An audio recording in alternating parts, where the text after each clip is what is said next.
Mildred Scott Olmsted has been a member of the Women's International League since 1921. She has held a variety of positions in the League, including Executive Director of the United States section. I grew up a strong feminist because I grew up in a Victorian-type family. And I say grew up, my first 10 years, in a Victorian-type family in which my father was the head of the house and you weren't supposed to ask him questions. If you asked things, it was because I say so. And this was the way my mother's position was, too. And I resented it very much. And so I went to college as believing in suffrage.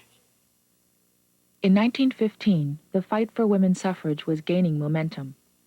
Despite barriers of distance and of language, voteless women across the world became united in the struggle for equality. As early as 1902, an international suffrage alliance had been formed to strengthen these links. They planned to hold one of their international congresses in Berlin in 1915, but World War I intervened. Over there, send the word over there, that the Yanks are coming. But when the war broke out, I followed Woodrow Wilson into believing, very naive, of course, which I was, and so were most people then, in believing it was a war to end war, to make the world safe for democracy, and all those beautiful slogans. And we won't come back till it's over there. Women responded in a great variety of ways to the outbreak of the war. Some, although they opposed their government's position on women, supported the decision to participate in the war. Other women were angered at the way their countries were caught up in war-crazed jingoism. They felt that they had been dragged into a conflict in which they had no voice, and they thought the war was wrong.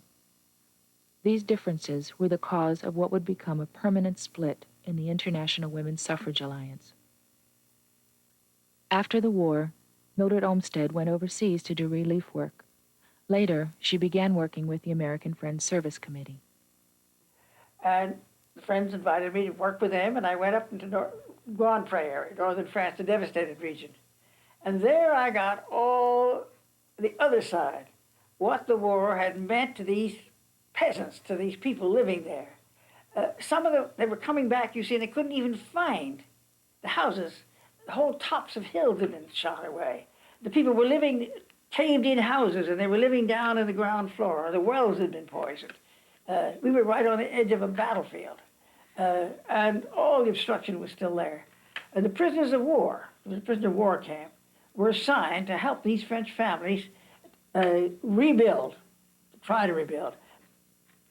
And you would go into the homes of these families, and there they would have sitting down with them, eating with them, what food they had, sharing them with the prisoner or the German who had been helping them. And you would say, but this is a prisoner, this is a German, he's your enemy. And they would very, Germans are bad people, but not this boy. He's a nice boy, you see. So I saw what happened when people were put together and working together. And I came to realize how much the people were exploited by the government.